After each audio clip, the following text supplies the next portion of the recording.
In Parshat Teruma, we have lots and lots of different details about the Mishkan, the tabernacle.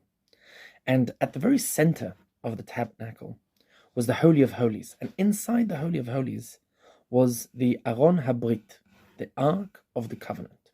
And on top of the Ark of the Covenant were the Kruvim, what we would today call the cherubs.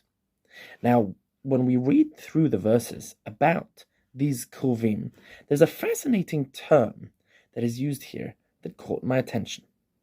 In Perik Kafhei of Shemot Pasuk Kaf, it says, "V'hayu hakruvim porsei knafayim lemala," and the Kruvim had their wings stretched up above, sochachim bekanfehem, shading with their wings over the Ark of the Covenant, al hakaporet, upnehem ish el Achiv, and they were facing one another. So in essence, you have two Kruvim facing each other with their wings over the Aron HaBrit. Anyone seen the Indiana Jones movie, then you know that is very much what they are shown as in pop culture. But the term Ish el Achiv caught my attention. Ish el Achiv literally translates man to his brother, as in to each other, fellow to fellow, face to face. Upnehem Ish el Achiv. There is a famous Gemara in Bava Batra. The Talmud says,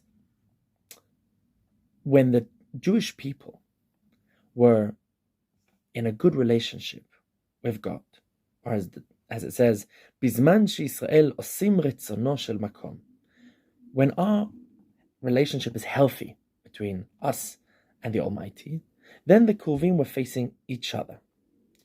Bizman she'en Yisrael osim retzono shel makom, but when our relationship deteriorated with God, then the Kruvim actually would turn their backs to each other, and they'd face out and not in.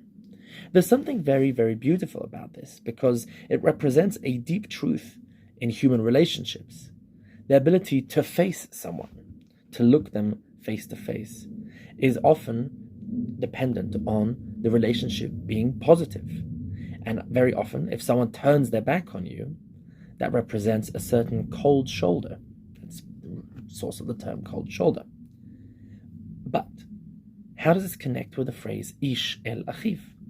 Well, if we look back in the Tanakh, if we go back to Sefer Bereshit, in Genesis we find there was a time when brother faced brother. And sometimes that relationship could actually be very, very damaging, as we see with the brothers and Joseph, right? When Yaakov's sons had basically a civil war, we see that there was indeed a stage when they were furious with Yosef. The rest of the brothers were furious. Vayomru ish el achiv, ish el achiv, hine ba lachalamot halazeh ba. When Yosef approaches the brothers and they're concocting a plan how to get rid of Yosef, in many ways trying to destroy the cohesiveness of the Jewish people, the phrase that is used is Vayomru ish el achiv. And man said to his brother, let's destroy. But beautifully, at the end of the story, when Yosef's brothers are already much older and they're going down to Egypt to collect food for their family, and Yosef, in hiding, pretending to be an Egyptian viceroy, is actually causing them a lot of trouble, we find that the brothers recognize that all of this is happening to them because of that damaging moment when they destroyed their family, when they did that terrible thing to their brother, to Yosef, and sold him into slavery. And we see in Bereshit later on in Perek Membet, when the brothers are facing terrible, terrible afflictions, Vayomru ish el achiv, and they said one to another, Aval Hashemim anachnu, we are guilty, al acheinu, because of our brother, asher ra'inu tzarat nafsho, ve'itchaneno eleinu ve'lo shamanu, al ken ba eleinu hatzara hazot. We didn't listen to his cries for help. We turned our backs. We gave him the cold shoulder. We pretended that he was not our brother. We called him Baal HaChalamot, the dreamer. We didn't treat him as a brother should treat a brother. And that's why Al Ken Ba Eleinu Hatzara Hazot. That's why we're suffering today. So if we connect these psukim in Bereshit and the idea in the Gemara of the Krovim representing as some sort of litmus test for the relationship, the status of the relationship between the Jewish people, between themselves, and by definition between the Jewish people and God.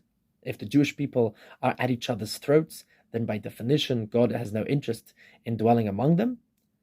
And if we connect that to our Parsha, we realize exactly why it uses the phrase Upnehem ish el Achiv.